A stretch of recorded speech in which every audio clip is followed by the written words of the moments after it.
Welcome. Welcome back to Dialogue 340. Welcome to 2025. As you can see, there's no Richard, there's no Mike. Don't worry, they're still here, but they're taking a little backseat to the conversation. So we have a great group of guest hosts, and we technically didn't realize until just now, we all kind of related. So this is a family episode, so yeah, we are a family. But I'm going to introduce everybody. So I'll start off here with Miss Shanice Wilson. Here. Then we have Chalana Brown. Reason. We got the very talented DJ Yessai. What's going on? Is your guy DJ Yessai 101.3 top radio show in the Virgin Islands. That's what we got going on. And then we have the very talented Eliana Schuster. What's up? What's up? Thank you for having me. It's your girl from Eliana the Artistry. All right, so we are gonna let's do the festival wrap up. So we just came off of a very productive festival season. So I want to ask everybody. We'll start with a question. What was your overall experience of this festival? And what would you rate it from 1 to 10? I will start off with one of them. I had a really good time. Even though I didn't know what the schedule was until like later on, it was like I had a blast. I went to private events. I tried to make it to the village. Having a small troupe who are still doing things in the background, so I tried to go as many things as I had. But like when I went to the village, and production was really, really good. It felt like I was in like an international space. So the video production was well. The artistry was really good. The sound of the music was really good. So we have a really good product in that way. And even the private events, people dressed well. They came out, they showed out. Same level, the same productions as well. So we are not poor. No? So what would you rate it from 1 to 10? For 1 to 10, I would rate it about an 8. Only because I would like to envision more of like other events like the Crucian Christmas Festival, Crucian cultural group rather, when they more inclusivity of more cultural program, because all of the immersiveness are not just things that happen at the village. I felt like we didn't do a good due diligence of also like promoting those smaller scale events, and we have to have balance. So I would send like an 8.5. Denise. Well, I'm going to give you the perspective from a spectator because I didn't participate that much. I didn't. I did full fair. I did one night at Village, which was great. The turnout was, I always like to see like a big crowd, you know what I'm saying? So I really enjoyed that part of it. I love when the booths make money from the card. I think that's why I like it so much, because I know a lot of people put in a lot to be in the village for the year. So when I see a lot of people, I'm like, oh yeah, there's money there. Not even one of the people, but there's good food, there's money, there's music, there's culture. So I really make it a point to get to village at least once, and then I have a goddess of people on the rides and all that stuff. It get wastes money there, etc. Oh yeah, it's gonna be right the next day, but that's taken care of. That's part of it. It's all part of the process that I at least try to get it to once. Like I said, I did the food there. I did it a couple years ago, and then I did it again this year. That was really good. Got a nice plate of food. I think they should let us know a little bit more that it's not like at fair where you could go like any time of day and get food. You got to be there on time. The food is good and it will go fast. And then parade, I was fortunate enough to host with WTJX TV at 12. So that was a really cool experience for parade as far as the point of view. I participated, I sat to the side, and now I'm posting, and totally different perspectives. Each one is appreciated. This one was like the bird's eye view, and I actually got to share my opinions on the spot. So that was really cool. So if given the opportunity again, I would do it. I'm open to anybody in that truck. Hey, how many guys? We go, man. So anybody, y'all listening, like a little t-shirt that says, help, Mike. I pass out drinks, but yeah, I would like that perspective as well. But yeah, that was my carnival season. How would you rate it from 1 to 10? From those 3 experiences, Overall, I think like a 8 is fair. 8.5. Yeah, because I know that when I get out my house to go to one of these things, I'm gonna have a good time. I don't get out much because I feel like the time is not gonna kind of be that. So I just see us out. Okay. Well, we'll get back to that. Yessai, what was your experience? How would you rate it from 1 to 10? This is gonna make me sound a little crazy. It's like it sound crazy, but I gotta be honest. You know what I mean? From what Chalana said, you know, I think the production has always been. I don't think the production has been missing, especially coming after COVID and coming back because I had spent a little bit of time off island and coming back, seeing just how everything was set up. The production, the camera, the stage, everything has always been on point. But this year, to me, it was just a fumble. It was a complete fumble in coming, especially, you know, on the radio. I've been saying this election season that these 2 seasons coming up is going to be really critical for the Virgin Islands to succeed. And, you know, I had that, I guess, the infamous radio show where I was pulling up Firebone by Drya back to back. And we didn't have a lineup, you know what I mean? I was like, it's December, I think it was December 4th. It's December 4th, 8:10 a.m., and we still don't have a festival lineup. We don't know who is coming. The conversation online, a lot of people decided that they weren't going to come.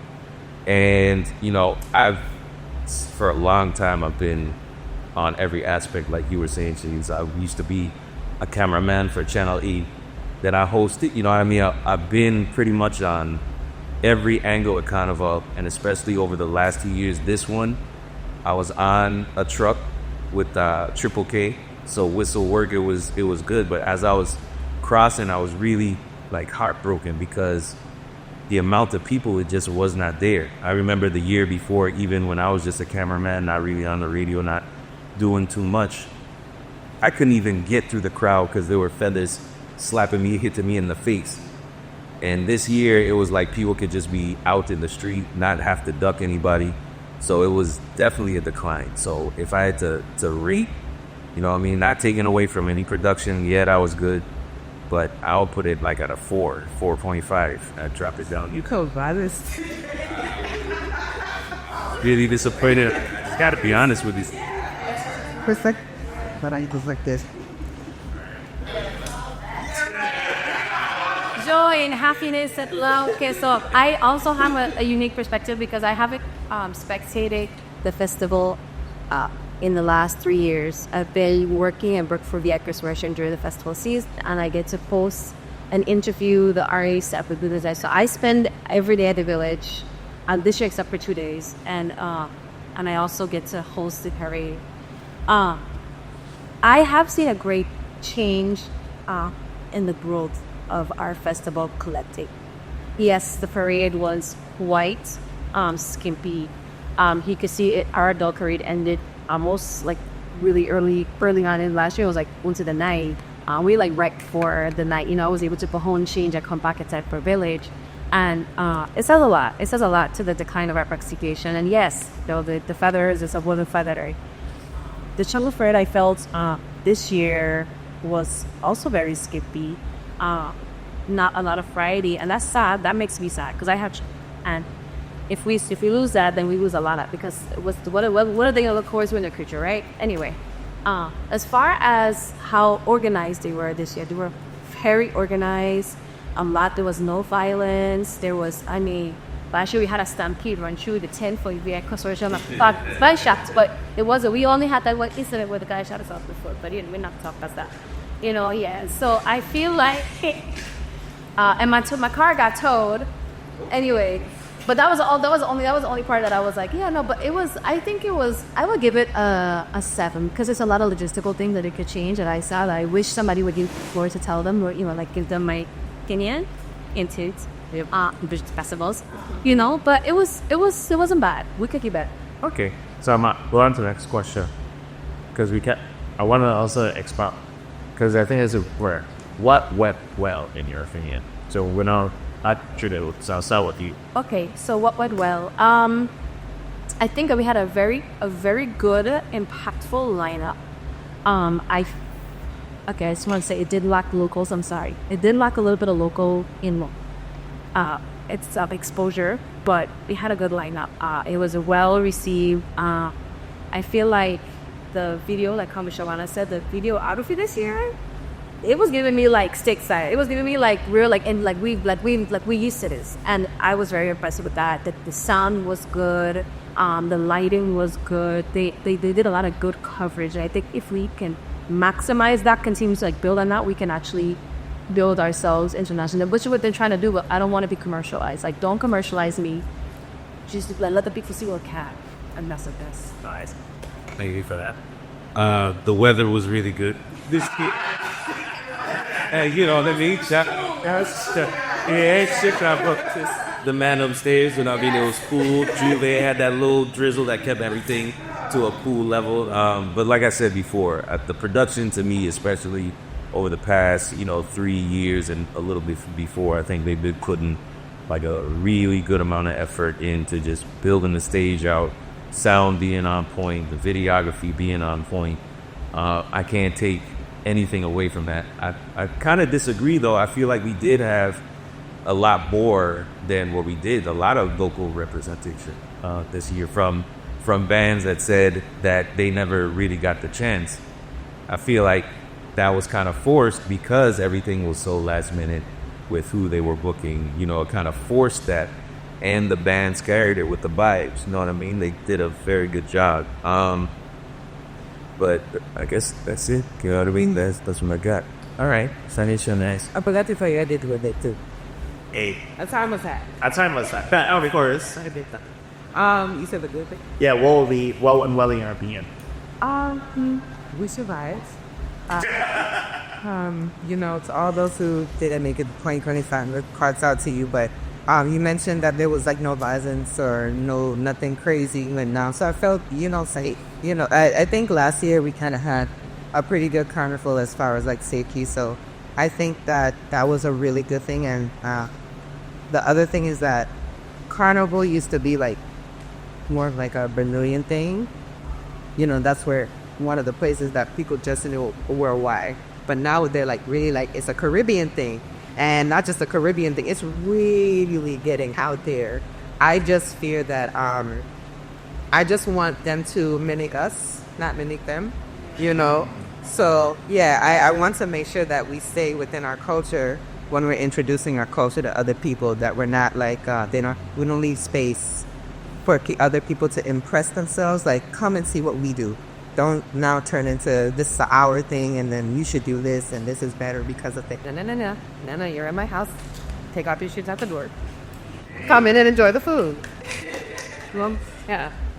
Well, I appreciate that. But I really love the lampric tree lighting. I like that. I think a lot of times too, like what people start to think about our festival, like it's just synonymous now with like parade and Juve. But it's like a whole season. It's a season for all types of things. Season for your families to enjoy each other. Our children are off from school. People are coming in. So we also need events to make, family food like a unit. And also at that event, you learn so much. There's so much great entertainment and it's cultural center. And they gave a great tribute to Eliana Watson this year, who's one of our Cali soul singers, and a lot of our stories that are told morally and through musical styles. That form is sort of like dying.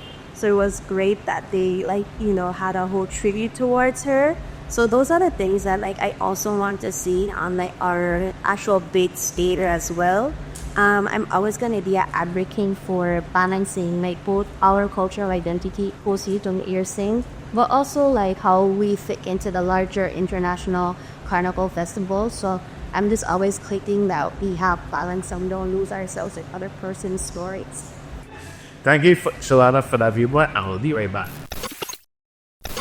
All right, we are back with Dialogue 340, right? So I'm going to pose that question to the entire group, right? In your opinion, do you think our festival experience is authentic or have we become commercialized?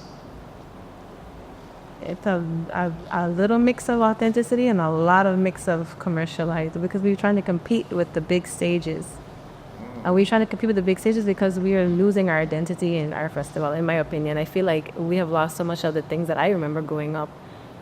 You know, What's the percentage? Like, what would be the percentage commercialized versus authentic? I feel like commercialized, it's a 60-40. We 60% commercialized, 40% local. You know, I feel like, okay, so I'm thinking of the whole thing in one. You know, people come to the festival. I don't remember it being about a jam there. And I literally had conversations with people who come to visit, and it's about a jam there. It's about, oh, I can't wait to go to the parties. The parties are like, I heard that's the best part of festival. What? Somewhere. But I feel like there's too much politics. I don't know if that's because I grew up and became an adult, and now I have to hear the political side of it, because it used to be like a magic to Carnival for me. You know, I don't know, like growing up, it was like, it's not just Christmas. Christmas has its own allure, but then our Carnival is like, it was just magical to me. I wanted to like be in everything growing up, and I didn't get to start experiencing Christmas Carnival until I graduated high school, because I used to come for the summers, and then I started coming for Christmases, and it just used to be this thing. I don't know if it's because I used to come back home to do it, which is a different type of magic versus being here all year and then being caught up in all of it. So now I have to hear, it's like seeing Barney's face for the first time, and it's not Barney's face. The person in there, and it's like the magic is gone. Like, Festival is not as, I don't feel like festival is as magical for me as it used to be. And I know that's what you're saying. Yeah, like being in it. Yeah. And maybe because I am an adult and I see like the other ends of like the outside things that happen to make it all come together. I'm like, okay. I want to see that. Festival, like, it used to be a season, and now it feels like you come to festival for a party. Yeah. So like I've had the experience of visiting other islands, and so festival is an immersive experience. We had art shows around images that were taken from festival, and the persons who did those exhibitions stopped doing it because they weren't getting, a lot of people coming in to see that. So that's one part away, because festival is art. Also, we have in talks, we talked about Queen of the Band. We talk about persons like May Louise, who was Queen of the Band, like back to back to back, winning every year. So our children know those persons because there is no like sit down talk. Or I know that they have done it in the past where we've had like little vignettes that will show up on our cable, local cable, about, who these people are named after. They named the festival honorees rather was Miss Brandel Gerard. And hardly, it was, to me, it was kind of like half done because she was there early and they gifted her an award, but what did we gain from knowing her? It wasn't and sit down about what she does for free. Appreciate her, right? Festival where it happens in Frederickstead is because of community like her, like through her organization. And then I'll always talk about Miss Asta Williams, like her group, which is the West End Masqueraders. Moko Julies, because they've been at the forefront, but masqueraders have died out and they don't come down the road anymore. Do we do our due diligence to, again, even it's up to the community if they want to play, but they only want to play if they know about it, if we do our part in making it cool. Every young person is going to want to be in what is cool, and if they don't know it, I know that Dominica is bringing back their senseis, which is our masqueraders. I'm seeing this big emergence of other spaces, including that St. Kitts have a big masquerade. They have so many troops and masquerades. They have a competition. So those are very African things about us. And we have to remember those are the root of what festival is about. It's our Black joy. But honestly, sitting next to you, I think one of the things that we're lacking too is making sure that if it is going to be commercialized, that people know the history of certain things, because if they don't know the history, then they can start claiming it as theirs. And then they start a history, and then it's like, hey, we're ready, But I think we also have to build on the appreciation of the culture aspect of it, because I don't see in school, what happened to the schools? Why the schools should be I don't know how to say this, they should have to implement a cultural program, whether it's masquerading, that somebody who could teach them the history of it and have kids involved with it, quadrille, maypole, Makojumbi. I don't know. They should be implemented in the schools. Like how we used to have I guess getting into it about the aspect of commercialization, because everything that you're talking about, I feel like takes funding.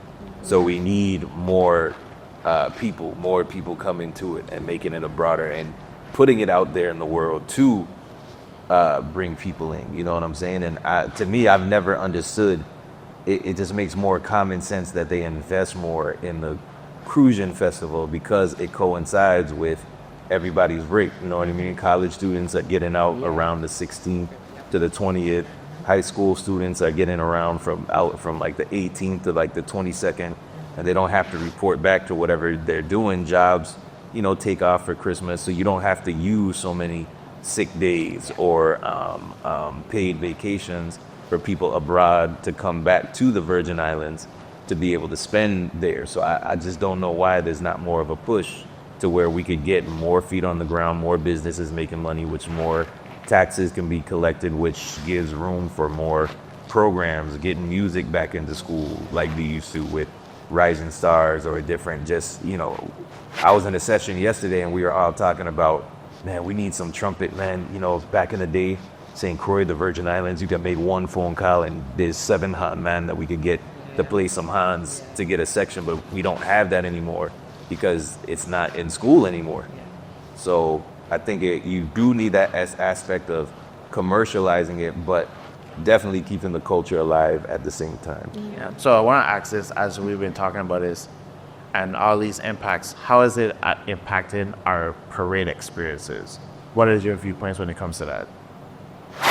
The cultural aspect? The cultural aspect, the commercialization, how is it impacting the parade experience? So you have, I can talk about Kids Parade, right? Okay, you have the parents who prioritize adult parade. So they don't have the time, they can pack their costume the day before, they're getting all this stuff together. And there are parents who can manage both. But, when you spend all that kind of money on a costume, of course you're going to prioritize that. So I feel like that's part of the reason, one small part of why the Children's Parade has dwindled. But now you don't even see costumes that make you it don't even feel I don't know, man. It just don't feel, it's just a missing. I remember when JMJ for arts are dead. Yeah, so just trying to say, I think that creativity is lacking. I think we Are you telling me you're that? I think that with the really comfortable, like how you said, okay, I remember remembering Carnival different from a kid, because I remember it used to be a lot of troops. A lot. It was a lot. Is it just me? Because it was, because I remember Central. I think the first time I came back for Christmas Carnival, I probably was 13, 14 years old, right? And that was my first time going to adults for where I could remember. Of course, I went because I don't remember that. This is my experience. I remember Central had a troop. Now, if you was in this troop, saying, come to the front. I remember they wore some all leopard print, and it was to me the coolest thing, because even though it's a part of Carnival, you wouldn't think that was there. But because of our culture and who we are, we made something that had nothing to do with Carnival, a Carnival thing. And that just left such an impression on me, because I was like, that is so cool. And then for me, that was my first time also going to Juve. And I think that was Eats. That was Eats with my dad. It was rough to wake up that early in the morning. I'm an adult now, so I get it. But those are just the things that I remember, just being excited because of the creativity. That's the time you get to see everything all on the floor one time. People work the entire year. It's not just a couple troops are going all out. Everybody put their heart and soul into what they do. From the time school start, you get 2 weeks to start talking about festival. Correct. Okay, we should start talking about it. We're supposed to have art departments.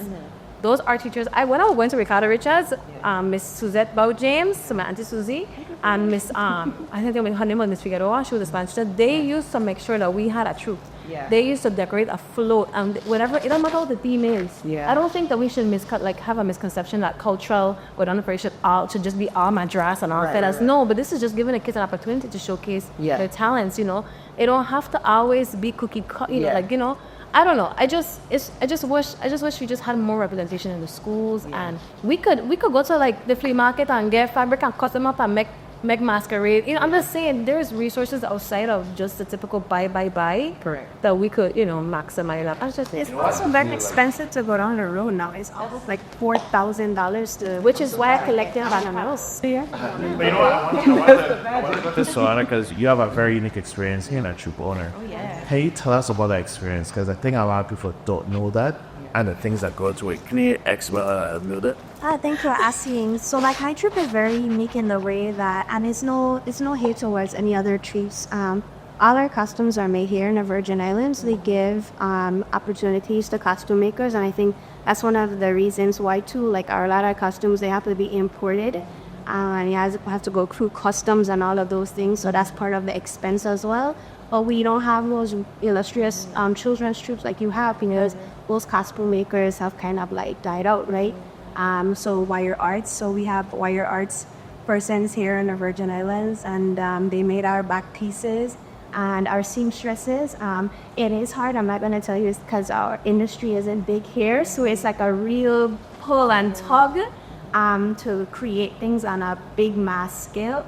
And so my troop is significantly small because that is what the capacity of the Virgin Islands is like actually. So like our girls are actually going to the seamstress and getting measurements, and like how it also shows to me like what is our capacity too. Like we also have to ramp up like the people who make costumes as well, so that we could be productive, because it doesn't make economical sense sometimes if like all our costumes and the money for the costumes are going 12% out the career off at the island. So what does that give to our economy? But I mean, the girls look beautiful on that day. I can't say that. And then also, we're in that middle bridge. So Sanctuary Festival Troop, we are traditional. So I can't say like we're traditional masqueraders, but we're like trying to do modernity with our masquerading arts. So we try to like, keep the spirituality and keep the mystique where we like sort of like cover our face a little bit. And you're always going to see us like synonymous with the strips. So I know for people who are masqueraders, sometimes they might be like, you're playing it, right? But like it's the only way, because I'm going to be honest, like those young persons aren't going to like play where you can't see everything. But I don't appreciate Chloe. Eliana's been one of our first one. Yes, it was an honor to be with you. But I do appreciate like somebody was saying the other day, they put up a picture of some Boca Julies, and they said the wrong troop, because how do I know? I know that Willard John's troop do not show anything. It's like no face, no anything. And I appreciate that. So I hope that we get there one day, but until then, like I'm gonna play my role to like try to be the bridge, and hopefully like do conversations like this, like Miss Asta could get back on the road. And those are older persons, and they need more fresh people to be in it, and they also need support. Yeah, it takes ability. Also, I wanted to bring on this quick thing. How do we now take with the costumes and stuff, and how do we keep it in memory? Because a lot of times, parade done, everybody fling it in the trash. Okay, there's no other opportunity to wear this costume.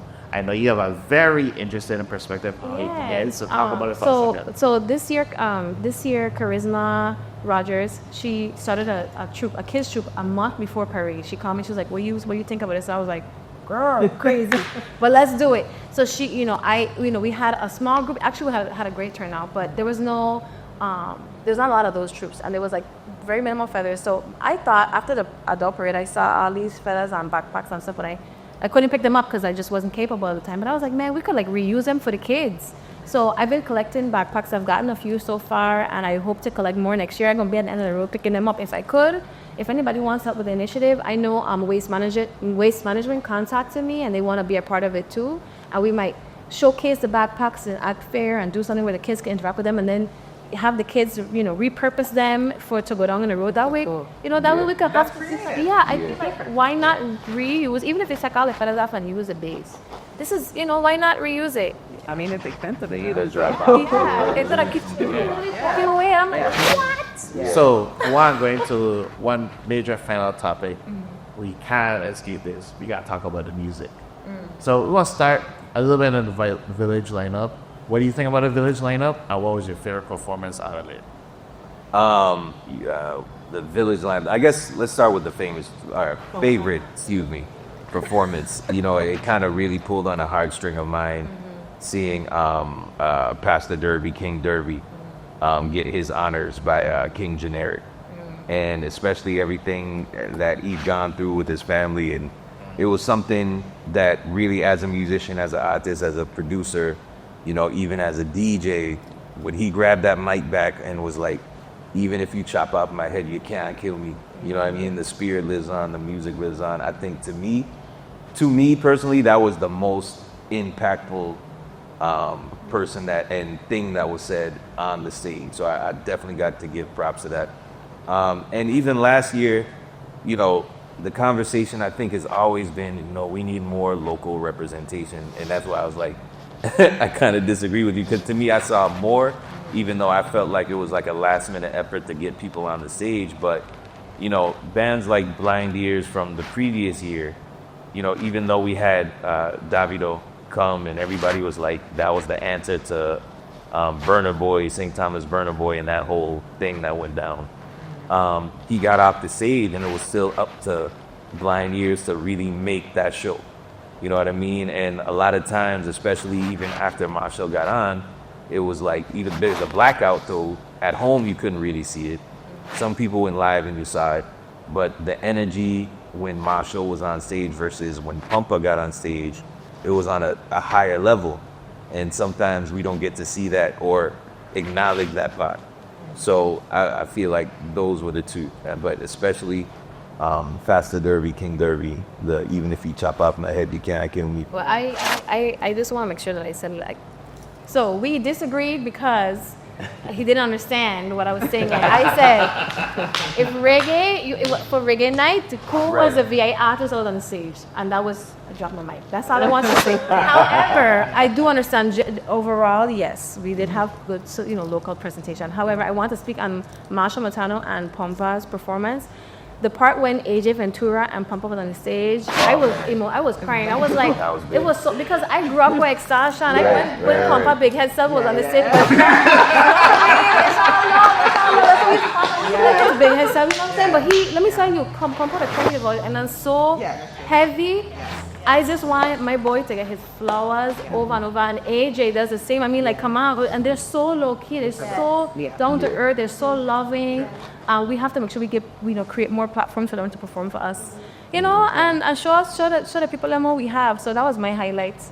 Honestly, like, I'm gonna take a beat from Issa Rae. I'm rooting for everybody that's like, I'm rooting for everybody that's local. Like, I don't care who it is on stage, because I mean, we could sit down here and talk a lot of crap about these people, but they got up there. You know what I'm saying? They did their craft. They perfected it so it can be on stage. So I find that so admirable, especially as local artists. Like, I don't care what you're doing. You got up there, you get my love. You know what I'm saying? And I'm going to support that. So I when I said that, like, some of the magic has disappeared, is because I, as someone who is an onlooker, a spectator, a consumer, I enjoy it until the politics kick in and it's like, well, you didn't do this, and I'm like, I don't need to hear that. Like, I had a great time.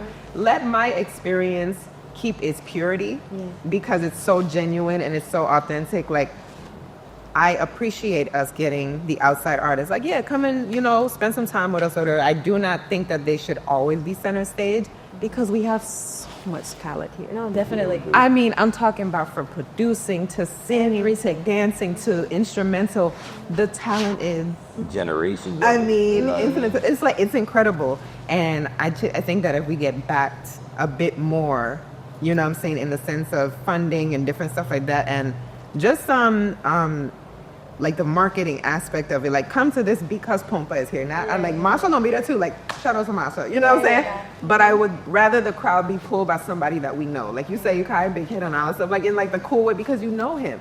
I want to show people I know. Special. Oh, he should. Thank you for a night. No, I love Adam all night was incredible. I can only imagine a Pompa night. Oh my God.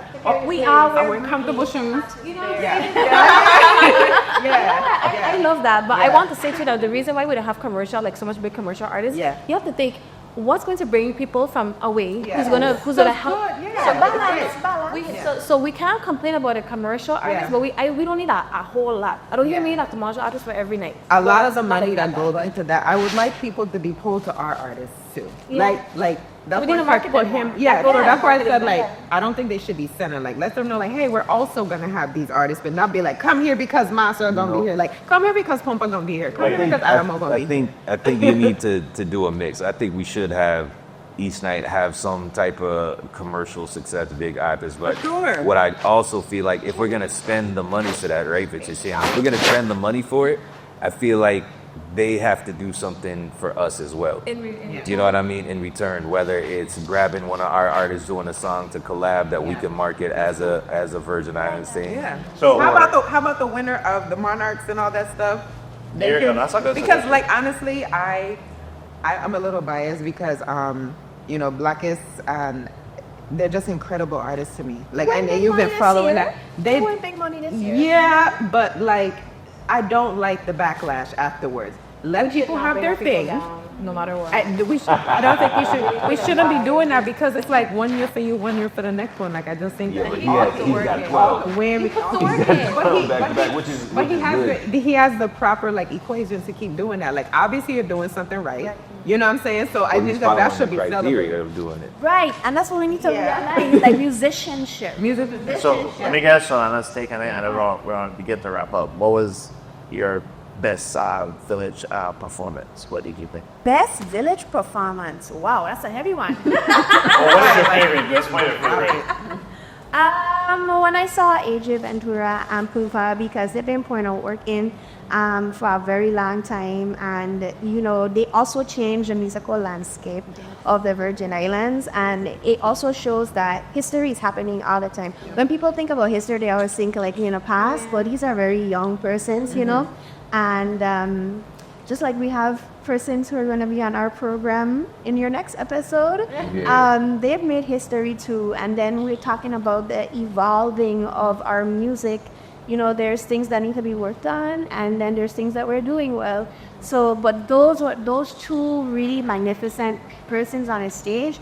It was showing that we've made like musical history in the Caribbean. I think we need a generations night or just something that really maps out the story of who influenced who. You know what I mean? From Daddy Jones going on down to Lil Jones. Wait, that's the job of a DJ. Okay, what's that DJ who brings all the what's his name? DJ Cassidy.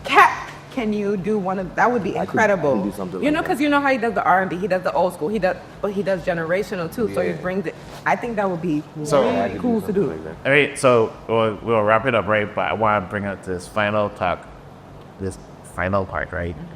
It was a little controversial, right? So there was that conversation about local music being played, and a topic of Brahman, via Soben Phillips. So since you are our music, expert right here, I want to get your take on it, and then everybody's slight take. Just do a quick take. What do you think about local music being played, and what do you think about rap in the topic that was presented on social media? Those are two different topics. You know what I mean? I feel like this year a lot of artists kind of put out songs late. Like I remember growing up, what we were coming up with festival, the songs would have been playing in like August, September. They would have already been on the radio, and this is what's gonna go on and every So I'd say this year there was a lot of later submissions to it that it was. Did you have time to really do it? Second, that Brahm conversation is a great conversation. I love that. Each and every Can you tell us how it got started? Like I don't. I wasn't on that part Swanks, of it. big up Points. He had brought up the topic, saying that we need something, and we do. You know what I mean? When you go to different islands, Dennery is different than Zest or Trinidad. Trinidad is different than all these different subcategories under soca, and they all have their lane. You know what I mean? And even our conversation isn't really just here. You know what I mean? Right now in Trinidad, there's a big conversation with that big links rhythm that just happened. You know what I'm saying? with the cadence and that being not necessarily a Trinidad, but a kind of a zest beat, or I'm forgetting the word, but you know, they've been kept out and felt like they were gatekeepers for so long, and then their style of music becomes commercialized when Kes drops on it, Marshall Montano drops on it. Young Brother, and you see the numbers too, Young Brother has twice as many views and pushing that culture forward, that I guess to be considered a part of that Trinidad or Zest community thing and bigging it up. And the big artists are behind on that. So, pushing the culture forward, we need definitely something under that genre and lean. So we gotta wrap up. So hot takes, quick hot takes, music from go. So Eliana, go. About what? Well, it's like being played in the VI or Bram, whatever you want. Quick hot take. I don't have no comments on Bram. I just really I just wanted to the music. That's all. All right, Shanice. I know for me, my authentic take is I just don't feel like you should ask for permission to be creative, because once upon a time, hip hop was like funkadelic, and then it started just rhyming, and then it turned into a thing, and no one asked permission to create that, and now it's a culture. So when you're creating, stop asking permission. Just do it, and literally we will ride the wave because we love you. You know what I'm saying? We love what you represent and what it represents. So go do it. Yeah. Let's play off of that. So a lot of our music here in the Virgin Islands is heavily influenced by men. So I just always want them to make sure that they understand that they have a big responsibility as well, and not just stating your main as thinking of it as a young man or something, but that think about the young ladies in the majoress, think about Black joy, think about a mother who is working every day and could think about her, what she needs to feel like, you know, she's important. So although our beats are really well, I think sometimes we haven't done well in the lyricism, and that, you know, women are beautiful, but we're not there as like disposable tell what to do person for the floor. So expand the narrative about our experiences as well. So I guess the last hot take too, you know, an artist's job is to create, and art is subjective. You know what I mean? As an artist, when you release it, it's not your job to control the public's perception of what they're gonna call it. You put it out there and let them do it. So that was it. That was my hot take. And then also as a DJ, that was part of the topic. What should DJs from the VI should be doing more? Not the DJs. I think the one thing that I will say about the artists, right? When you go and see just the organization, if somebody puts out a song, there's gonna be a link for DJs right under it, right? And if that song is a rhythm, I could click that Mediafire link and I see every song, plus I get the instrumental. Versus, you know, the conversation was, well, when somebody drop it, they don't send it to you. Yeah, but we don't have to go, and that there's avenues and lanes in an organized way for me to get a quality copy of it. So let's make sure when we release that, I, as a DJ, can just click one link and have everything that I need or want right under that link. All right, thank you, Sai, for that. So we reached the end of the conversation. I want to thank my co-goats. Co-goats. I like that. I like that. Now keep writing.